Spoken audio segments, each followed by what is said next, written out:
Olá, alunos! Eu sou a professora Marília e esta é a aula de Química. Vamos começar?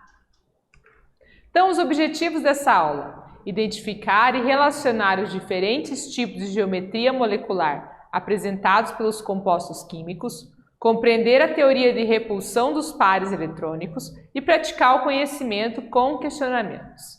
Falando nas perguntas, qual é a relação entre a geometria aplicada à matemática e a geometria aplicada às moléculas químicas? Que influência a geometria molecular tem na nossa rotina diária? Então, para começar, a gente vai definir e falar um pouquinho sobre geometria. Então, a geometria é uma das três grandes áreas da matemática. É a ciência matemática que estuda as medidas e as propriedades das figuras sobre um plano ou espaço. O termo geometria tem origem do grego e significa geo, terra, e metria, medida. Inicialmente, a geometria foi utilizada para medir extensões. E aqui tem uma imagem, do Euclides, aí, que é o pai da geometria. E o que é, então, a nossa geometria molecular? O conhecimento da geometria aplicado, então, na química. A geometria molecular descreve o arranjo espacial do átomo central e dos átomos ligados diretamente a ele. Esta pode assumir várias formas geométricas, dependendo dos átomos que acompanham. Mas de que maneira os átomos se organizam em figuras geométricas? Como será que os átomos sabem que posição ocupar em uma figura geométrica? Para responder essas perguntas, é decisivo conhecer e compreender a chamada teoria de repulsão dos pares eletrônicos, ou VSEPR. Então, o que é essa nossa teoria de repulsão dos pares eletrônicos? Baseia-se na ideia de que os pares eletrônicos que envolvem um átomo central, por repulsão, se afastam o máximo uns dos outros, orientando assim a geometria da molécula. Então, você imagina lá que os nossos elétrons, a gente está falando ali dos pares eletrônicos, então dos elétrons, que são cargas negativas, e cargas iguais tendem a se repelir, Então, eles conseguem se afastar o máximo possível, a maior afastamento entre eles, e isso acaba se refletindo aí numa configuração geométrica, num ângulo, num desenho geométrico. Como os elétrons possuem cargas negativas, repelem-se entre si. E essa repulsão eletrostática causa de forma definitiva a geometria molecular. De maneira mais simples, temos que os pares de elétrons tendem a se afastar o máximo possível um dos outros com a facilidade, com a finalidade de tornar uma nuvem eletrônica formada seja o mais estável possível. Assim, acabam formando moléculas na forma de figuras geométricas, ou seja, adquirem a geometria molecular. E as iniciais do título da nossa teoria aí vem do inglês, Valence Shell Electron Pair Repulsion Theory, por isso o VSEPR. O modelo, então, nuvem eletrônica, O modelo de nuvem eletrônica ele foi desenvolvido no ano de 1916 por Erwin Schrödinger, com base no modelo atômico de Bohr. O modelo do Schrödinger diz que os elétrons possuem uma probabilidade maior de serem encontrados, denominada nuvem, pois não podemos dizer com certeza onde realmente o elétron está. Para esse modelo, o termo eletrosfera é substituído por nuvem eletrônica. Então, quando a gente imagina os nossos átomos, a gente acaba imaginando a eletrosfera como várias linhas delimitadas aonde cada elétron vai circular naquelas elipses, daquele desenho bem popular aí do átomo. Na verdade, o mais atual é falarmos sobre as nuvens eletrônicas, ou seja, a posição mais provável onde a gente vai encontrar os elétrons. Lembra que o elétron é uma partícula bem pequenininha e que está se mexendo em grande velocidade. Então, é o local mais provável de encontrar o elétron. Então, aqui a gente tem o modelo nuvem eletrônica e a imagem do nosso cientista aí dessa teoria. E aí a gente tem, então, o núcleo, Olha a concentração aqui maior, de elétrons mais próxima do núcleo e um pouco mais afastado aí a probabilidade, A pintura ali, a coloração vai se diluindo, Significa que os elétrons estão mais espaçados quanto mais longe do núcleo. Vamos fazer a atividade 1 agora? Olha só. A geometria molecular é o formato adotado por uma molécula, originada por ligações químicas covalentes ou moleculares no plano espacial. A disposição dos átomos é de tal maneira que fique o mais afastado possível. De acordo com os conhecimentos adquiridos, Você sabe dizer qual é a relação entre a geometria aplicada à matemática e a geometria aplicada às moléculas químicas? Agora é com vocês!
Vamos à correção da atividade? Olha só, a pergunta principal é a seguinte, né? Qual é a relação entre a geometria aplicada à matemática e a geometria aplicada às moléculas químicas? Então, olha só, a relação entre a geometria matemática e a geometria molecular para os compostos químicos moleculares está na forma com que os átomos estão dispostos em figuras geométricas. A partir das informações matemáticas, é possível estudar os rearranjos geométricos dos átomos, suas propriedades e a disposição espacial das moléculas. Afinal de contas, para eles manterem uma estrutura estável, né, eles têm que estar o mais afastado possível, mas eles precisam ainda, né, estar dentro de um arranjo, né? Nesse caso aí, um arranjo geométrico. A geometria molecular ela foi estudada pelos cientistas Ronald James Gillespie e Ronald Sidney Needham na década de 1950.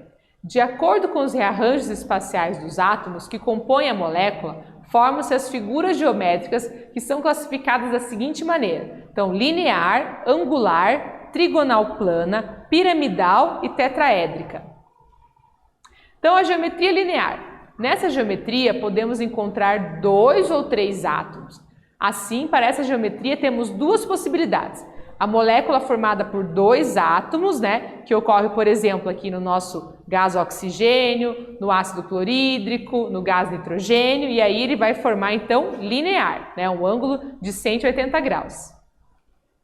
E a segunda forma, a molécula por 3 átomos, sendo que o átomo central não pode apresentar par de elétrons livres, ou seja, No caso aqui, o carbono, que é o nosso átomo central, ele tem 4 elétrons disponíveis na sua camada de valência, né? E todos eles estão ocupados fazendo ligações. Então, não tem nenhum par de elétron livre. Caso tivesse pares de elétrons aqui, a configuração aí desse ângulo seria outra.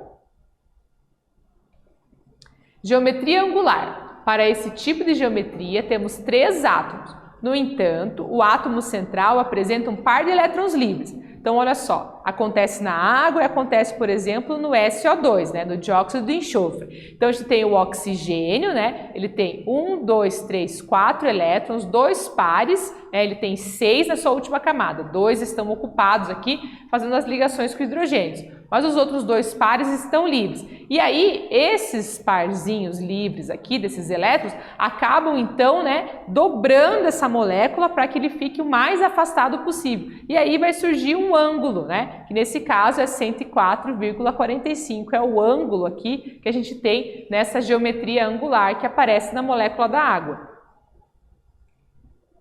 A geometria trigonal plana. Para esse tipo de geometria, temos 4 átomos. No entanto, o átomo central não apresenta um par de elétrons livres. Então, ele está de forma plana, né? Tem 120 graus aqui de distância, não tem nenhum elétron livre. Então, eles se organizam dessa forma.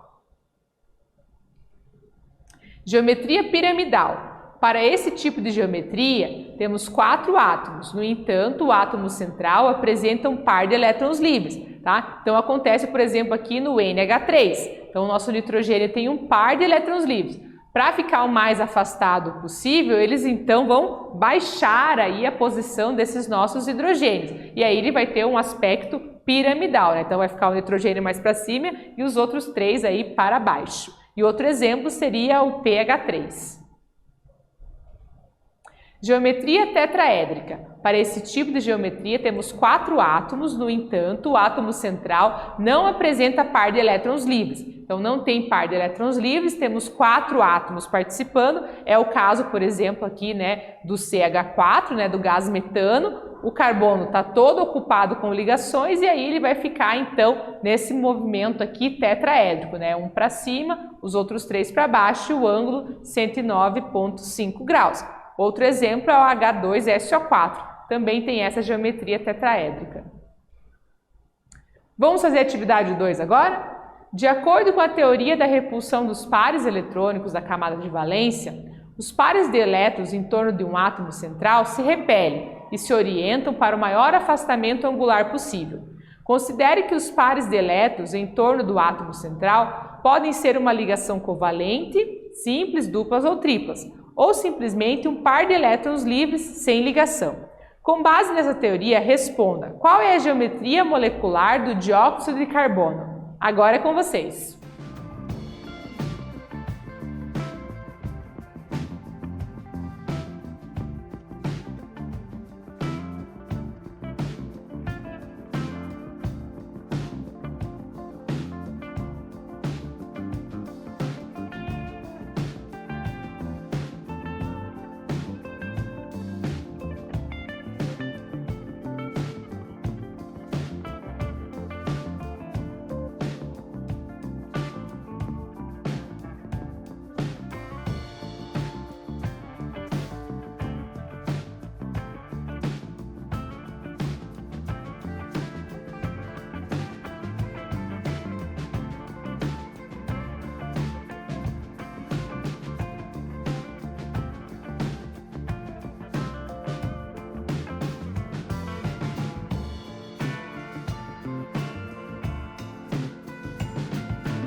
Vamos para a correção da atividade? Olha só, atividade 2 quer saber, com base na teoria, né, da repulsão dos pares eletrônicos, responda qual é a geometria molecular do dióxido de carbono, que é o CO2. Então, a geometria vai ser uma geometria linear, né? Então, a gente tem o carbono, ele tem 4 elétrons na última camada, os seus 4 elétrons estão ocupados aqui em ligações, certo? E aí, como ele é o nosso átomo central, fazendo ligação dupla, ele vai ter uma geometria linear. Como que eu faço, né, para saber quantos elétrons eu tenho na camada de valência dos meus átomos, dos meus elementos? Tenho que fazer a distribuição eletrônica, né, para descobrir então quantos elétrons ele tem na camada de valência, certo? Nesse caso, geometria linear para o nosso CO2. Vamos para a atividade 3 agora? Olha só. Escreva as fórmulas eletrônicas de Lewis, a quantidade de nuvens eletrônicas ao redor do átomo central, quantos átomos estão ligados ao átomo central e, por fim, a geometria molecular dos seguintes compostos. Letra A, o HBr e letra B, o BeCl2. Agora é com vocês.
Vamos para a correção da atividade?